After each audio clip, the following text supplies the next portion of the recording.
আছেন বন্ধুরা? আজকে আমি আপনাদের সামনে আলোচনা করব রক্তের গ্রুপের অনুযায়ী রোগের ধরন। কোন গ্রুপে কোন রোগ হয় সে বিষয়ে আলোচনা করব। তার আগে এ বিষয়ে রিসার্চ করেছেন যুক্তরাষ্ট্রের বিজ্ঞানী চিকিৎসক প্রণব শাসবেদ। এই বিষয়ে বলেন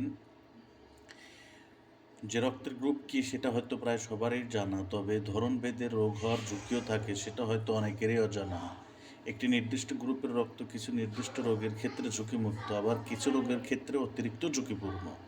প্রধান রক্তের গ্রুপ হলো চারটি: এ, বি, ও এবং এবি। তবে আর এস ফ্যাক্টর, যা নিজেও একটি অ্যান্টিজেন, নির্ধারণ করে গ্রুপ পজিটিভ না হবে নাকি নেগেটিভ।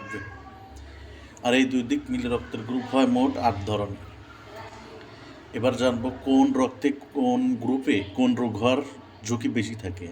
যেমন হৃদরোগ, করোনারি হার্ট ডিজিজের সবচেয়ে কম ও গ্রুপ রক্তধারীদের। এ বি এবং বি গ্রুপের রক্তধারীদের এই ঝুঁকি সবচেয়ে বেশি।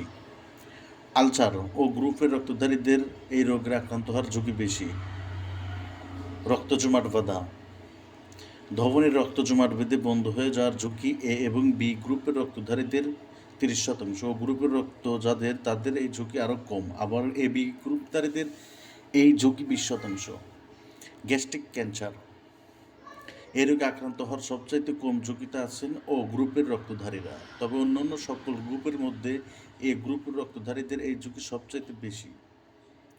অগ্ন্যাশয় ক্যান্সার এখনও সবচাইতে ঝুঁকিমুক্ত ও গ্রুপের রক্তধারীরা। অপরদিকে এ গ্রুপের রক্তধারীদের এই রোগের ঝুঁকি 32%, এ বি গ্রুপের ঝুঁকি আরও বেশি 51%।